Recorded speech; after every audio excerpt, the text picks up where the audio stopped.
Hello বন্ধুরা, আমি আজকে আপনাদের চিকেন কারি বানিয়ে দেখাবো, বা চিকেন আর আলুর ঝোল বলতে পারেন। তাহলে চলুন ভিডিওটি শুরু করি। নিয়ে নিয়েছি 4 পিস আলু, সেটাকে আমি 1/2 করে কেটে নিয়েছি। পেঁয়াজ কুচি নিয়ে নিলাম 2টো। 1 কেজি চিকেন নিয়েছি, এটাকে ম্যারিনেট করে নেব। দিয়ে দিলাম 1 চামচ কাশ্মীরি লঙ্কা গুঁড়ো, 1 চামচ ধনে গুঁড়ো, একটু টক দই। টক দইটা আপনারা চাইলে দিতেও পারেন, নাও পারেন, কিন্তু টক দইটা দিলে বেশ ভালো হয়, চিকেনটা নরম হয় আর কি, স্বাদটাও ভালো আসে। দিয়ে ভালো করে মেখে নেব। মেখে 10 মিনিটের জন্য রেখে দেবো। তো কড়াই বসিয়ে দিলাম, পরিমাণ মতো তেল দিয়ে আলুটা আমরা ভেজে নেব।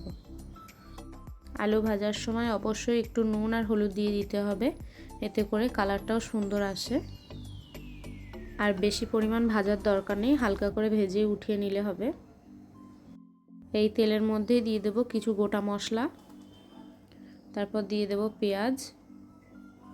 পেঁয়াজটাকে ভালো করে ভেজে নিতে হবে।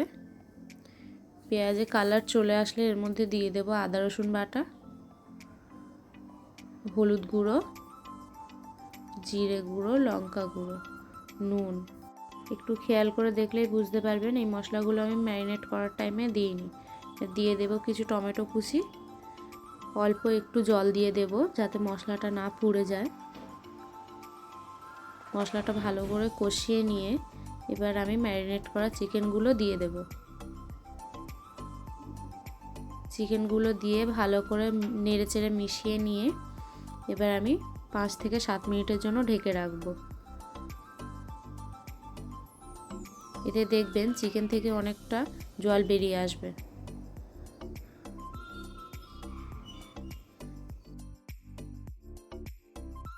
এবার দিয়ে দেব ভেজে রাখা আলুগুলো,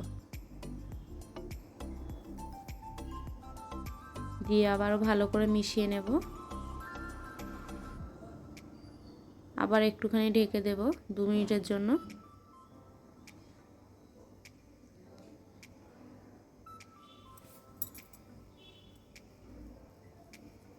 এবার দিয়ে দেব পরিমাণ মতো জল।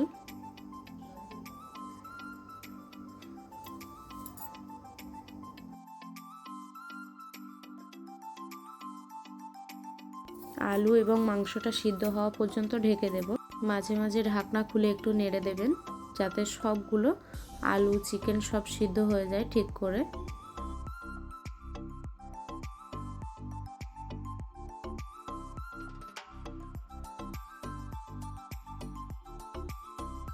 দেখুন আমার কিন্তু চিকেন আলু দুটোই সিদ্ধ হয়ে গেছে। আমি আপনাদেরকে একটা আলু ভেঙে দেখালাম।